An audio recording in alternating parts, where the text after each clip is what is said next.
Irmãos, eu tenho falado um pouco na carta de 1 Pedro sobre a bênção da salvação. No domingo passado tivemos a oportunidade de pregar nesta mesma carta sobre a bênção da salvação. Esse é o nosso terceiro sermão sobre este tema. Eu quero continuar um pouco mais falando sobre este tema que é tão relevante e pouco falado se pensarmos no que envolve toda a questão desse projeto que Deus nos chamou a viver. Abram as suas Bíblias lá no livro de 1 Pedro, a carta de 1 Pedro, no capítulo 1, verso 13 ao verso 25. Acompanhe essa leitura comigo aí na sua Bíblia. 1 Pedro, capítulo 1, verso 13 ao 25. Por isso, cingindo o vosso entendimento, sede sóbrios, e esperai inteiramente na graça que vos está sendo trazida na revelação de Jesus Cristo. Como filhos da obediência, não vos amoldeis às paixões que tinhais anteriormente na vossa ignorância. Pelo contrário, segundo é santo aquele que vos chamou, tornai-vos santos também, vós mesmos, em todo o vosso procedimento. Porque escrito está: sede santos, porque eu sou santo. Ora, se invocais como Pai aquele que, sem acepção de pessoas, julga segundo as obras de cada um, portai-vos com temor durante o tempo da vossa peregrinação, sabendo que não foi mediante coisas corruptíveis, como prata ou ouro, que fostes resgatados do vosso fútil procedimento que vossos pais vos legaram, mas pelo contrário, pelo precioso sangue, como de cordeiro, sem defeito e sem mácula, o sangue de Cristo, conhecido com efeito antes da fundação do mundo, porém manifestado no fim dos tempos, por amor de vós, que por meio dele tendes fé em Deus, o qual ressuscitou dentre os mortos, e lhe deu glória, de sorte que a vossa fé e esperança estejam em Deus. Tendo purificado a vossa alma pela vossa obediência à verdade, tendo em vista o amor fraternal, não fingido, amai-vos de coração uns aos outros ardentemente, pois fostes regenerados, não de semente corruptível, mas de incorruptível, mediante a palavra de Deus, a qual vive e é permanente. Pois toda a carne é como erva, e toda a sua glória como a flor da erva. Seca-se a erva e cai a sua flor. A palavra do Senhor, porém, permanece eternamente. Ora, esta é a palavra que vos foi evangelizada. O tema do nosso sermão é a bênção da salvação como novo projeto de vida. A bênção da salvação como novo projeto de vida. Irmãos, em quase tudo aquilo que iremos realizar, é necessário que exista um projeto. Por exemplo, quando você compra uma casa e você vai receber a escritura e toda a documentação daquele construtor, junto desta documentação está lá um projeto de como que esta casa se encontra. Tem o projeto hidráulico, tem o projeto elétrico, tem o projeto da fundação, de como que ela foi levantada, aonde está devidos objetos, ou seja, eu creio que você já teve a experiência de que, por não conhecer a casa, o projeto ao qual você está morando nessa casa, eu creio que algum de nós já tivemos a experiência de pegar uma furadeira, ir lá e ficar pensando: será que o cano passa aqui? Será que passa aqui? Por onde que está esta fiação elétrica? E de repente você se depara lá, furando a parede e saindo um monte de água, e aí você tem que quebrar tudo e refazer, e aos poucos você vai descobrindo como que é este projeto. Nós também precisamos de um projeto em relação a nossas finanças, por exemplo. Nós nos projetamos, e tolo é aquele que não se projeta na vida financeira, porque ele vai sempre ficar no vermelho, e ele nunca vai alcançar um êxito, ele nunca vai chegar a algo. E eu digo que pegar um projeto e pensar nesse projeto e poder olhar para esses projetos para que possamos prosseguir, nem sempre é uma tarefa fácil. Um projeto se faz necessário. Por quê, pastor? Porque o projeto ele vai nos proporcionar uma oportunidade de análise das questões e detalhes que envolve tudo aquilo que nós estamos olhando, que nós estamos fazendo. Ou seja, todos nós precisamos de um projeto. Todos nós precisamos, por exemplo, nos projetar a algo, a organizar a nossa vida, a fazer algo para este ano. Como que eu vou chegar ao final deste ano? Nós ainda estamos no início do ano. Mas se você não fez isso ainda, você precisa sentar, projetar e saber o que você quer, para que quando chegue lá na frente você possa olhar para trás e saber, e saber das suas realizações.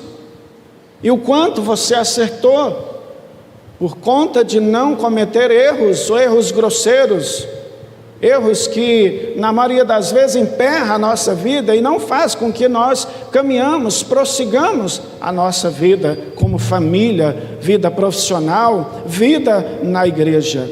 E eu diria, irmãos, que na vida espiritual não é diferente. E os projetos estão presentes.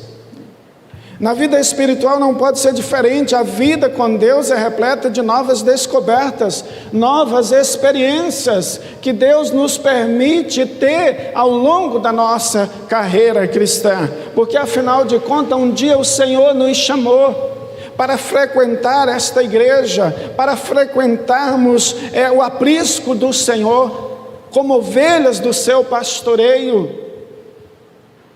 E sabendo disso, algumas orientações o Senhor nos dá constantemente, para que possamos continuar, evitando erros grosseiros, buscando uma vida que o agrade, mas não somente uma vida que agrada a Deus, porque quando nós agradamos a Deus, via de regra, nós somos pessoas felizes conosco mesmo, nos nossos relacionamentos. É algo extremamente abençoador. Quando nós entendemos que, olhando para este texto, nós podemos aprender muito sobre a bênção da salvação como um novo projeto de vida. E a partir do momento, irmãos, que nós cremos em Deus e cremos naquilo que o Senhor tem nos permitido viver, acredite, a nossa vida muda, tudo vai mudar. E tudo vai mudar, certamente, para melhor.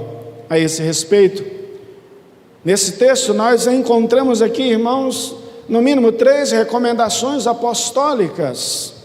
A primeira é de que, mesmo vivendo como dispersos, os cristãos, segundo a carta de Pedro, eles deveriam romper com a vida de fracasso e viver em santidade e amor fraternal. Nós encontramos essas 3 orientações apostólicas para que a nossa vida, irmãos, seja de fato uma vida de vitória como servos do Senhor. E em primeiro lugar, dessas 3 orientações, O texto, a palavra do Senhor, impõe a nós uma ruptura com a vida de fracasso.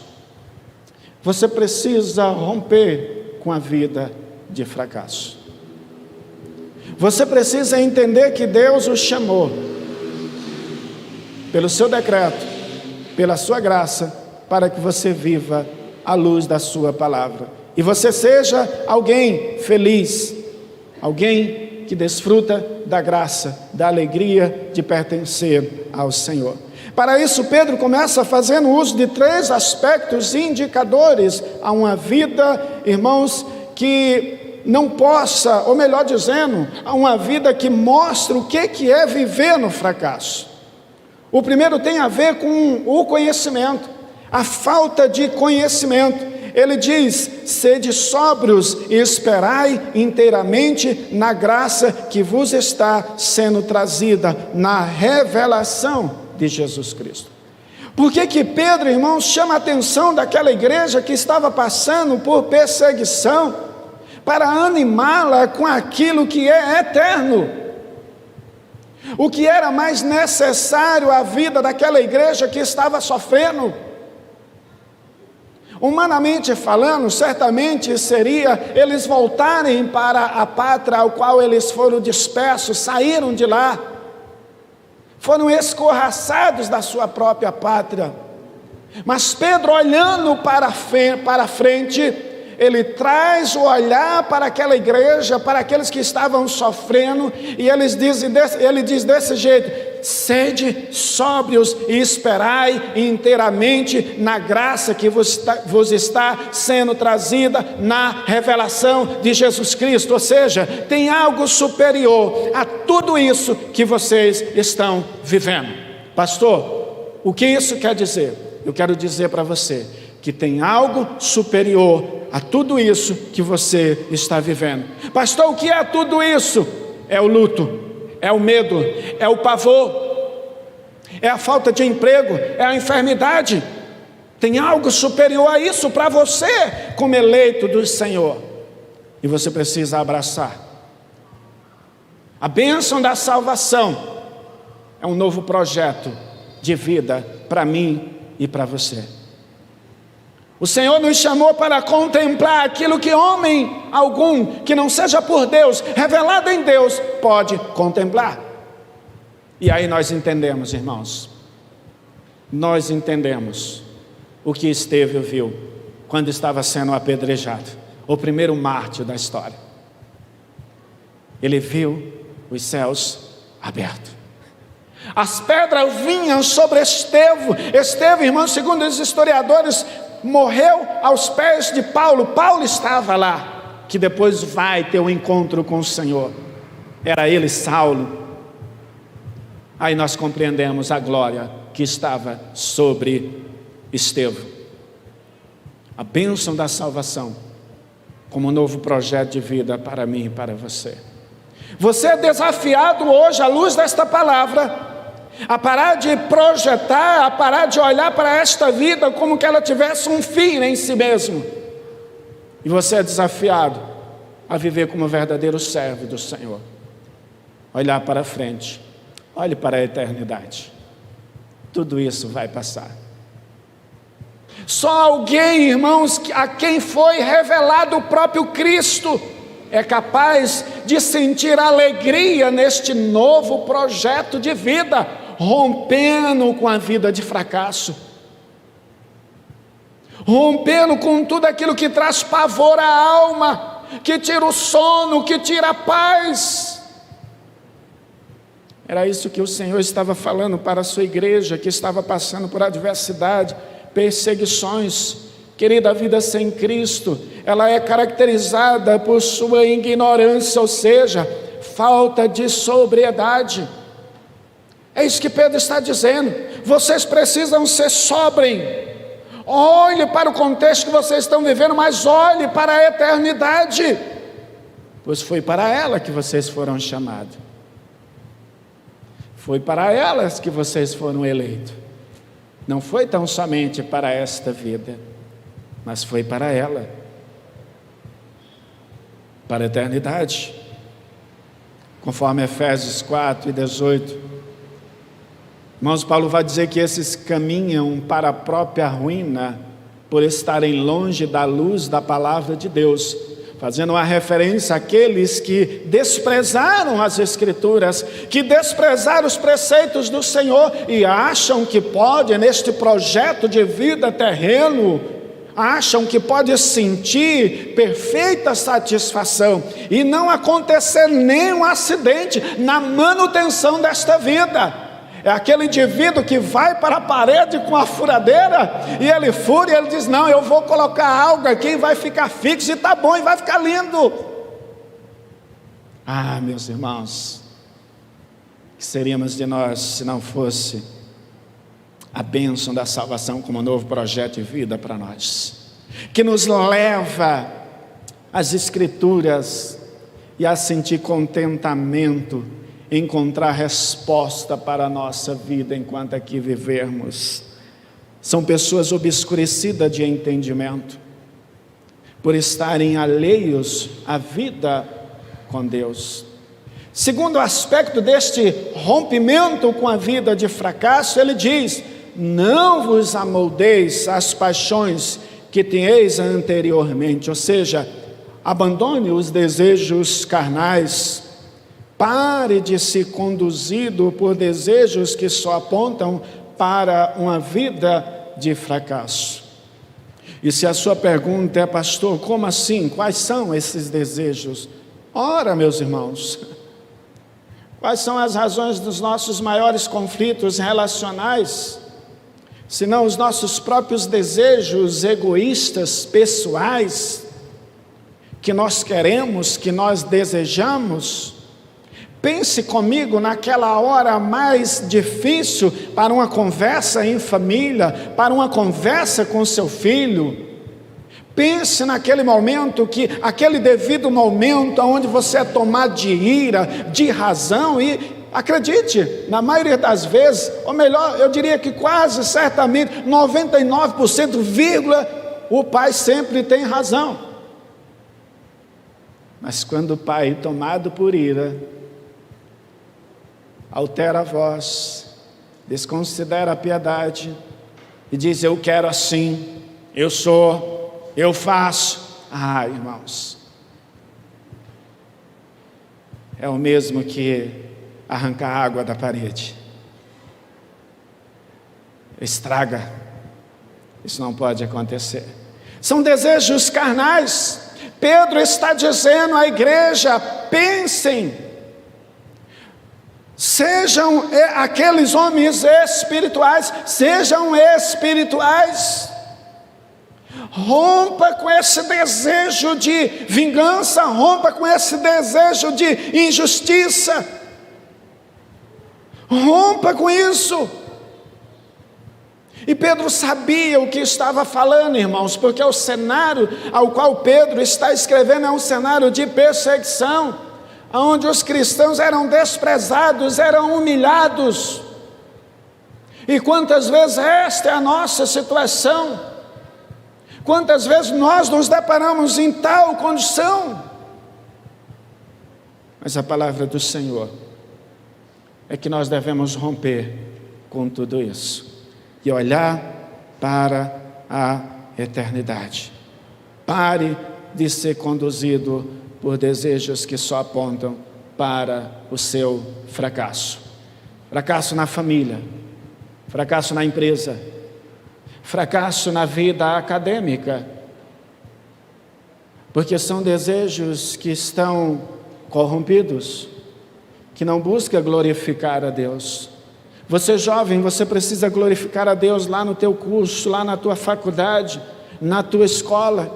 Você precisa ser o melhor aluno. E sabe por quê? Não por conta da sua vaidade, mas porque o nome do Senhor é glorificado. Você precisa ser honesto nos seus negócios, você empresário, ser justo. Eu digo mais, você precisa ser honesto também na própria fidelidade à casa do Senhor, porque um dia você esteve aqui à frente e você jurou a participar da vida comunitária da igreja. E quando você não consegue esta fidelidade, você está vivendo uma vida de fracasso. Você não consegue caminhar, você não consegue ir além. E não é isso que Deus quer para a sua vida. Em nome de Jesus, viva a bênção da salvação como um novo projeto de vida para você, para a sua família.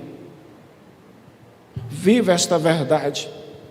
Terceiro aspecto, quanto a esse nosso primeiro ponto, de uma vida de fracasso, que ele diz também, sabendo que não foi mediante coisas corruptíveis, como prata ou ouro, que fostes resgatado do vosso fútil procedimento. O homem sem Deus vive sem rumo, pois o presente sempre é fútil quando nada existe depois dele. E aqui Pedro fala, olha, vocês aprenderam muitas coisas. Os vossos pais, os que vieram antes de vocês, ensinaram muitas coisas. Mas nada disso é capaz de levar vocês à eternidade. Pastor, por que isto é claro? Porque ele diz, fútil procedimento que vocês herdaram. Ele não está fazendo uma crítica à educação daqueles que aprenderam no Senhor, aquele filho que aprendeu com o pai sobre os valores de Deus, sobre a relação com esse Deus gracioso, mas ele está fazendo uma observação. Aqueles que insistiam em romper, ou melhor, em viver uma vida de fracasso, contando com as suas habilidades, com as suas performances e com o senso de justiça corrompido. Não é isso que nós estamos vivendo na sociedade? Eu nunca vi o país querer tanto um salvador quanto o nosso país está querendo. O que mais nós encontramos é figuras para o próximo ano de eleição. Todo dia nós encontramos uma figura aparecendo como resposta à situação ao qual a sociedade brasileira tem vivido. E o triste de tudo isso é que muitos abraçam esses homens, essas figuras, esses personagens, e olham para o futuro como uma coisa brilhante. Eu digo para você, não se enganem. Não se engane se amanhã a coisa apertar no contexto de nação brasileira. Não se engane se no Brasil, não se assuste, não fique pasmo se amanhã no Brasil surgir, irmãos, piores cenários, cenário de guerra na nossa nação. Não se assuste por causa disso. É por isso que nós todas as terças-feiras nos reunimos como igreja do Senhor para interceder pelo povo de Deus e pela nossa nação. Sabe por quê? Não é porque o nosso amor está aqui, não é porque essa é nossa pátria, ai que coisa linda, é porque nós temos uma pátria celeste, e porque a Bíblia nos orienta a orarmos e a intercedermos, porque enquanto vivermos bem, o Senhor permite, o Senhor nos dá paz, tempos de paz, e nós temos orado que o Senhor nos dê tempo de paz. Rompa com a vida de fracasso, em nome de Jesus.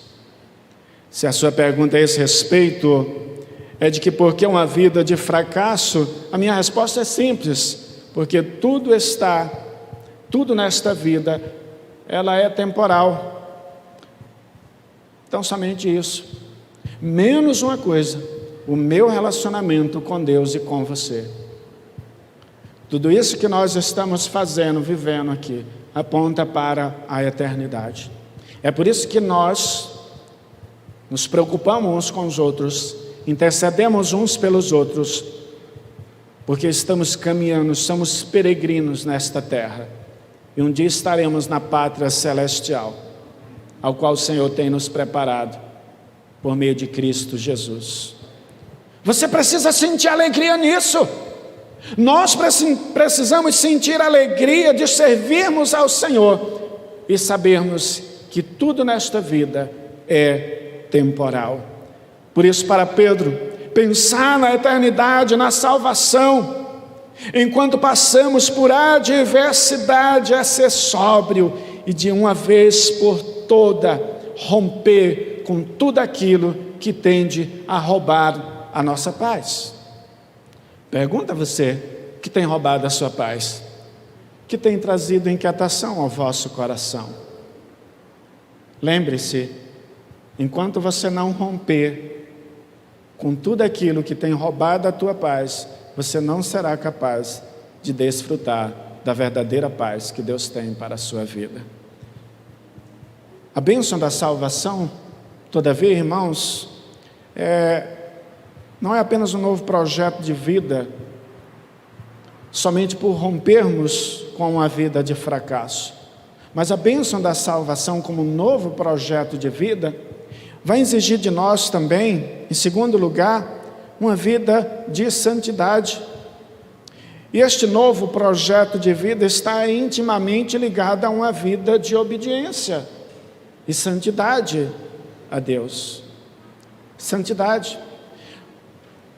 Um dos maiores problemas do povo de Israel, da nação, em todo o Antigo Testamento, é que quando este povo se desviava dos preceitos do Senhor, este povo sofria, porque eles não cumpriam a palavra do Senhor.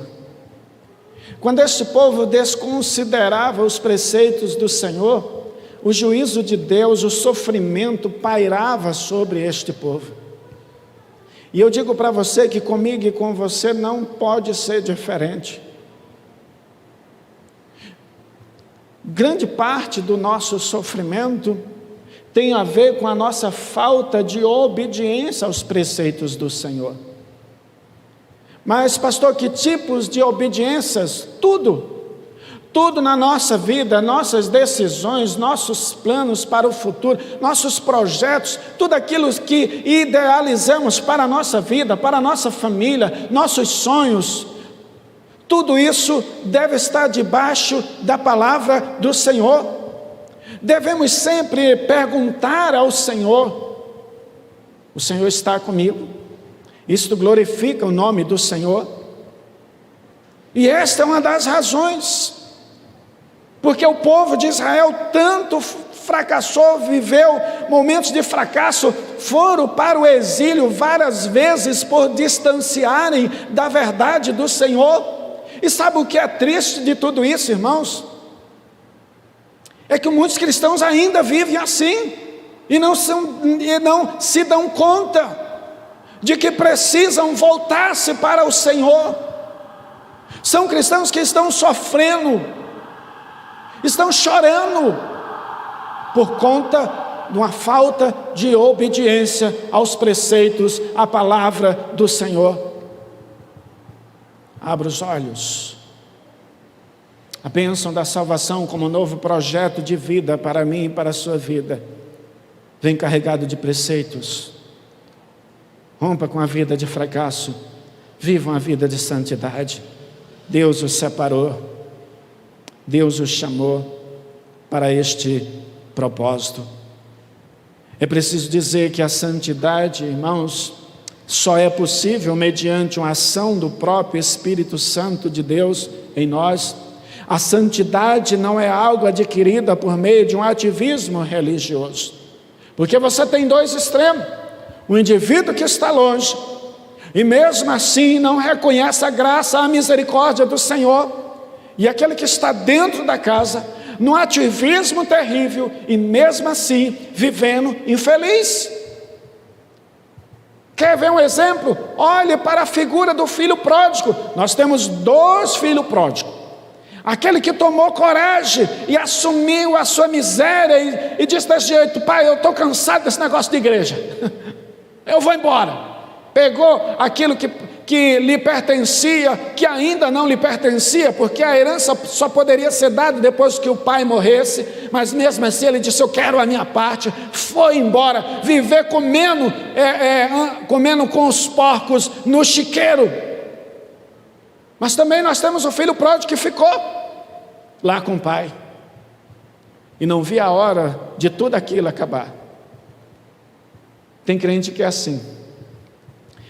Ele vive num ativismo religioso tão ferrenho que quando a pandemia apareceu, graças a Deus, agora não vou ter que estar lá todo domingo, o pastor me vendo. E tem crente que ainda está usando, permita-me esta franqueza, a pandemia como uma desculpa para não aparecer. E aí, se este que está me ouvindo dizer desse jeito, não, mas você está errado, pastor. Olha, eu posso até estar errado nesse sentido, até concordo com você, mas eu sempre entendi que a nossa vida pertence ao Senhor, e eu respeito sim. Não estou falando daqueles que são do grupo de risco, veja bem, eu não estou falando desses, mas eu estou falando daqueles que sim, aos poucos se esfriaram, abandonaram a fé. E por que, pastor, o senhor está falando disso agora? Porque nós temos aí uma rede social, irmãos, que todas as terças, todas as segundas-feiras, nós estamos lá, compartilhando a palavra do Senhor com a igreja. E eles têm tido um terrível medo de pegar este vírus até pelas redes sociais, o que muito me preocupa como servo do Senhor, porque não se dão conta de que está faltando muito, de que precisam caminhar, de que tudo isso vai passar, uma hora ou outra o Senhor vai me levar, Ele vai te levar, e você não vai poder fazer nada, mas o Senhor tem uma resposta para isso. Viva a bênção da salvação como um novo projeto de vida para você, para a sua família. Somos santificados pela virtude da obra de Cristo em nosso favor, amado. Não é o ativismo que nos coloca, que nos torna santo, mas é o sacrifício de Cristo. Somos recebidos diante do Pai pelo sacrifício vicário de Cristo na cruz do Calvário. E por mais que eu me esforce, não há graça em mim, a não ser por meio de Cristo Jesus. Você não consegue atrair o olhar de Deus, a não ser por meio de Cristo Jesus naquela cruz, que padeceu por mim e por você. Por isso Deus requer sim, se manifesta, por isso Deus quer sim se manifestar naquele que Ele escolheu para a sua propriedade. Por isso o próprio Cristo faz esse apelo ao dizer: sede santo, porque eu sou santo. O próprio Deus chama-nos a esta responsabilidade, a esta conduta de rompendo com este mundo, com a vida de fracasso, busquemos uma vida de santidade que agrada a Deus, mas qual deve ser a extensão desta vida de santidade? Primeiro, ela deve ser universal. A vida de santidade deve ter um caráter universal. Precisamos ser santos e obedientes em toda a nossa conduta, conforme o verso 14. Todo o nosso proceder precisa ser santo. Nós precisamos exercer santidade nos nossos relacionamentos com os nossos vizinhos, por exemplo. Dias atrás, quem aqui não tem vizinhos muito chegados, né? Dias atrás, esse tempo que passamos de viagem, ao voltar, a nossa vizinha e o filhinho dela está sempre lá em casa. E eles não aparecendo muito lá em casa. Eu conversava com a minha esposa e dizia para ela: aconteceu alguma coisa na relação com o vizinho? A minha esposa falou: não aconteceu nada. E ontem a minha vizinha apareceu lá em casa e acho que a minha esposa comentou com ela e ela disse: imagina, é que eu ando muito ocupado. Porque os nossos relacionamentos, irmãos, a nossa vida de santidade deve ter uma extensão universal, deve impactar pessoas, seja elas de qual credo que for, deve mexer com elas. Santidade deve ter esta extensão universal, deve alcançar os outros. Por quê? Porque vivemos um novo projeto de vida em Deus. Somos chamados para a eternidade. Segundo aspecto, irmãos, e a abrangência desta santidade, ela deve ser padronizada. Qual que é o padrão? Devemos ser santos, tal como Deus é santo. Ou seja, isso deve ser uma busca constante. É preciso aspirar por uma vida de santidade, olhando para Cristo, que em obediência não cedeu à tentação de Satanás. Esse padrão de santidade deve ser buscado constantemente. Enquanto aqui vivermos, nós vamos precisar estar sempre buscando um padrão de santidade, conforme as Escrituras nos orientam. Eu devo pensar nos meus relacionamentos quanto a este padrão de santidade. Eu devo pensar em tudo aquilo que eu faço, eu devo ter o Senhor como padrão a este relacionamento. O que Cristo faria em meu lugar? Esta deve ser a pergunta. Santidade. Rompa com a vida de fracasso e busque viver em santidade. Esta aspiração tem sido algo, irmãos, real na minha vida, na sua vida. Você tem buscado isso? Você é daqueles que choram ao lembrar-se de que pecou contra Deus? Você costuma dobrar os seus joelhos e dizer: Senhor, estou lembrando, isso dói. Você costuma lembrar? Ou será, irmãos, que nós estamos vivendo um tempo em que nós não citamos mais o nosso pecado pelo nome lá na nossa casa, quando nós dobramos os joelhos lá no nosso cantinho, onde nós fechamos a porta? Será que nós temos, irmãos, diante da presença de Deus, colocado tudo isso? Ah, Senhor, como eu preciso do Teu perdão. Talvez nos falta, irmãos, conteúdo na nossa oração, justamente porque nós não temos pensado em quem de fato Deus é e em quem de fato nós somos. Aqui está a grande responsabilidade do cristão, pois o termo santo não somente indica preservado da corrupção deste mundo, mas também fala sobre o ser alguém diferente, e este ser diferente se dá justamente por ser um cristão, um eleito de Deus. E em terceiro lugar, a bênção da salvação como um novo projeto de vida exige também que eu e você, irmãos, que nós possamos viver uma vida e desfrutar genuinamente do amor fraternal. A bênção da salvação como um novo projeto de vida requer de mim e de você um verdadeiro amor fraternal. É assim que Pedro caminha para o final.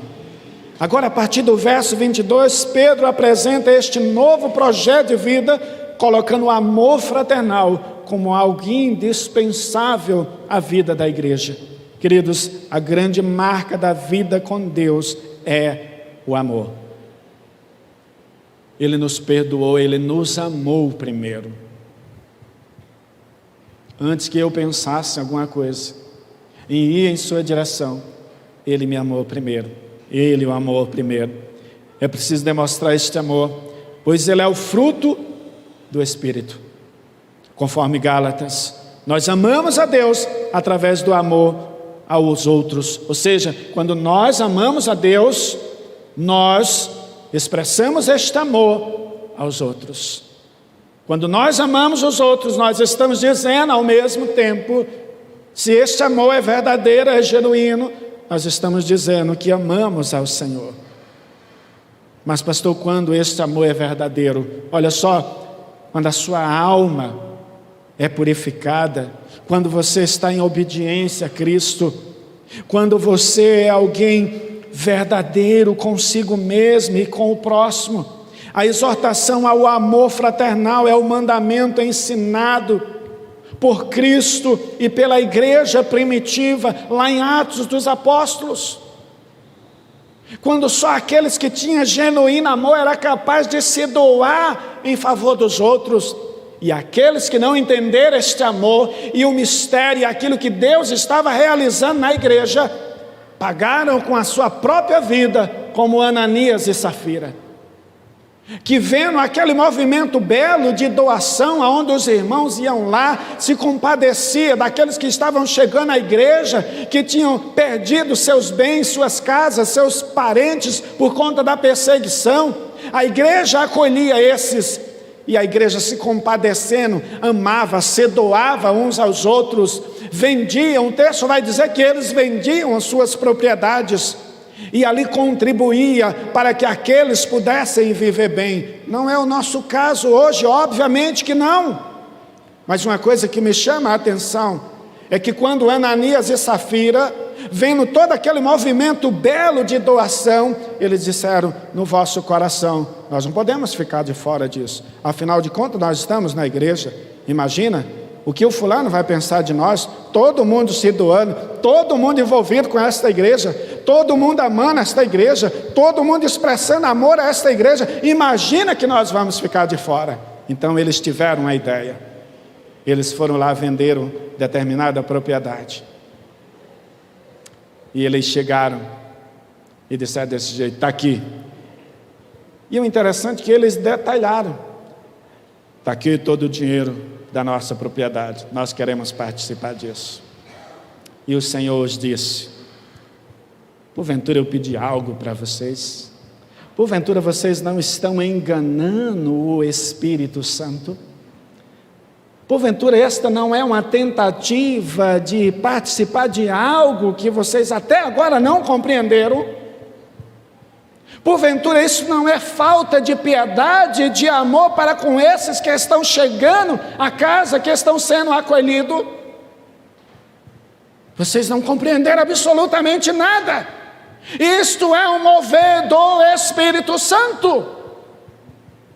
Por isso eu sou tentado a dizer para você: você é infiel, você que não compreende tudo isso que você está vivendo como cristão. Você sabe por que você é tão infiel no seu comprometimento com a sua família, com a sua vida profissional? Você sabe por que você é infiel nos seus relacionamentos, como marido, como esposa? Você sabe por que você é infiel em dar o dízimo à casa do Senhor?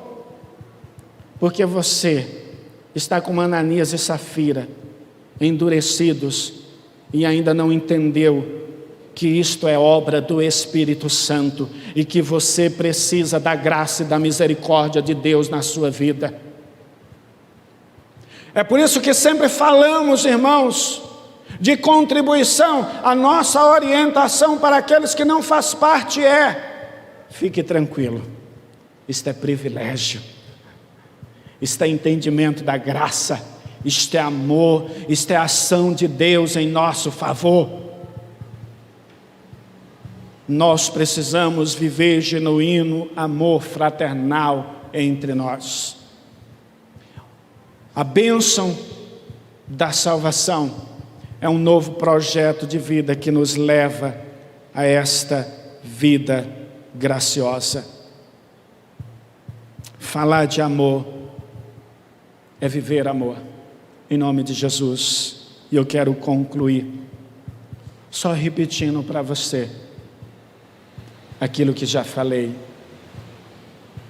Nesse novo projeto de vida chamada salvação, requer que rompamos com a insensatez, com projetos falidos que você tem feito, que eu tenho feito, se porventura temos feito, que optamos a uma vida de santidade e sejamos aqueles que são marcados pelo amor fraternal, porque cuidamos uns dos outros em Cristo Jesus.